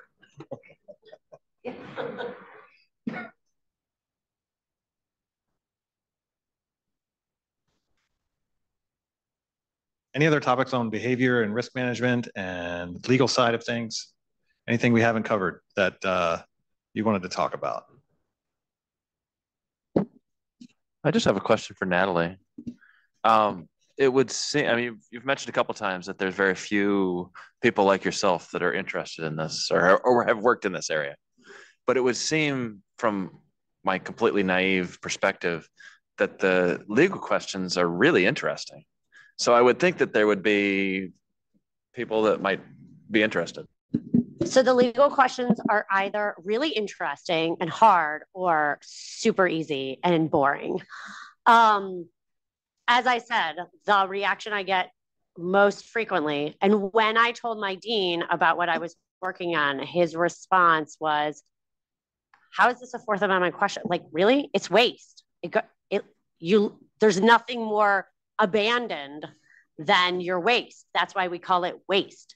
And you don't have, and like the Supreme Court decided in the 1980s, that you don't have a Fourth Amendment constitutional privacy interest in stuff you intentionally throw away in your waste, right? How is this hard? And of course, this is the part where I said, well, somewhere on the spectrum between the full water treatment plant and, the single dormitory or wastewater or, meat processing plant or nursing home or whatever to a single house, the information with new information tools becomes sufficiently granular that in fact it ought to raise really serious privacy concerns. Perhaps, we could argue that whether or not it rises to the level of the constitutional expectation of privacy for purposes of the Fourth Amendment, but certainly that it should be a live policy question, right? But I'll be honest, I have had to do some persuading of reviewers on articles and colleagues that this is a question, this is an area of questions worth thinking about, that privacy has any intersection with wastewater surveillance. Now, of course, all of you are sitting here saying, of course they can trace back. How could you not think that there's privacy involved? But, the bare bones description of what wastewater surveillance is sounds like, the least private stuff there you could imagine. Well, you use the word intentional. And I think in this case, intentional implies to me an alternative. And you don't have an alternative. That's correct. Putting that waste somewhere. So is that illegal? So, so courts are beginning to grapple and there have been a number of cases about abandoned DNA, say on the stuff I drank from a cup. I drank my water bottle. Because I put my mouth and hand on this, it is going to have some of my transfer DNA. When I throw it away, I intentionally discard the bottle. I do not, in a real sense, in my view, intentionally discard the DNA. I cannot help but leave on the bottle. But most, but not all, courts have, following this, you abandon your trash, you have no constitutional privacy interest in it, say, and anything on there, even the unintentionally attached DNA. And so that is like law enforcement is using this every day to wrap up their to solve cases from decades ago in those cold cases, right? They use consumer genetics data to draw a gigantic family tree to identify a target, and then they follow that almost always guy, unless it's an abandoned newborn, then it's always the woman, around and collect her trash. When she throws it, she throws it away. They pull the DNA off of that. We have this case. Sorry, I'm going to go on at length now. We have this case in Maryland from the Maryland now Supreme Court, our highest court in Maryland, where law enforcement had a suspect that they thought was involved in a crime. That's actually further along, that's individualized suspicion. Maybe they could have gotten a warrant, but apparently there wasn't enough evidence to get a warrant to get his DNA. They call him in for a voluntary interview. He comes in, he's very nervous. He's rubbing his hands on the armrests of the chair. During the interview, the police officers ask him, will you consent to a cheek swab of your DNA? And he says, no. Then he leaves and they swab the chair. And the Maryland Supreme Court was like, that's abandoned DNA, no Fourth Amendment problem. I think that's a really big legal problem. I think as a matter of law, that can't be right. Or like there's no privacy in our DNA ever. Whereas the legal system in many other places treats genetic data as one of the most kinds of private information that we have, right? Yeah, well, this is Gattaca, right? I mean, this is literally a scene in Gattaca. Yeah. So yes, I spent a lot of my time telling my students Gattaca is the best bioethics movie I know. There are many very bad bioethics movies about men getting pregnant, and Arnold Schwarzenegger and Danny DeVito being twins, and cloning, right? Lots and lots of bad bioethics movies about cloning. Gattaca is pretty good. Well, I bring it up because EPA, for example, has different risk benchmarks depending on voluntariness of activity. So there is a higher risk benchmark, tolerable risk for swimming, than there is for drinking water because in theory you don't have the choice to drink water being actually.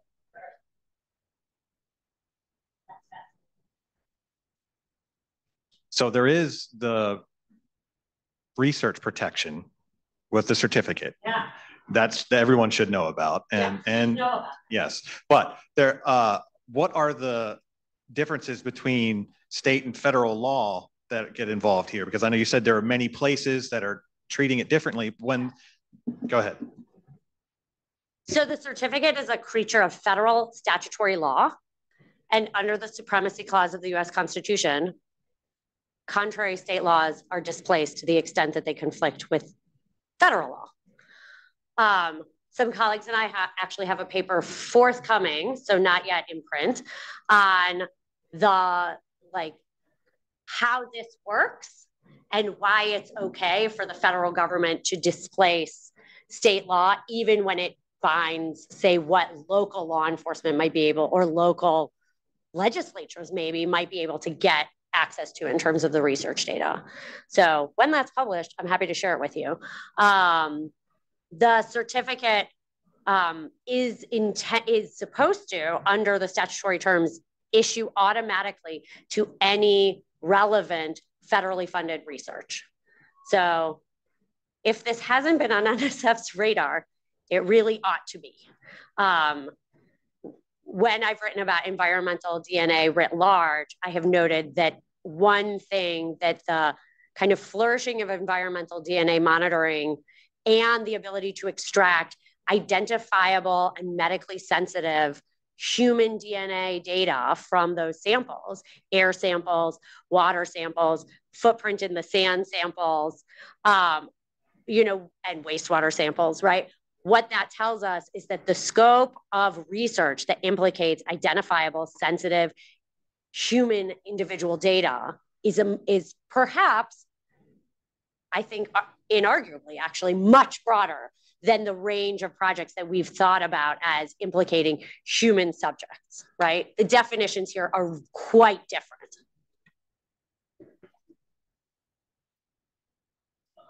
Without making a point about, as we start to think about being really targeted about our data collection priorities in accordance with other priorities,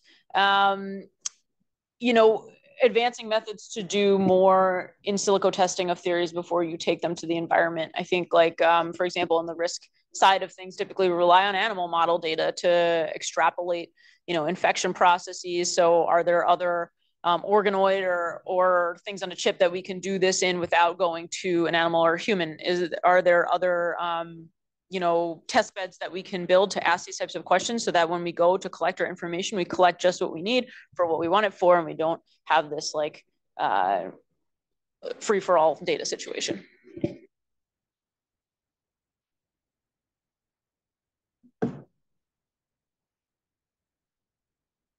Any more thoughts? It's been a robust discussion. I appreciate it. All right. Thanks, everybody. We're on break.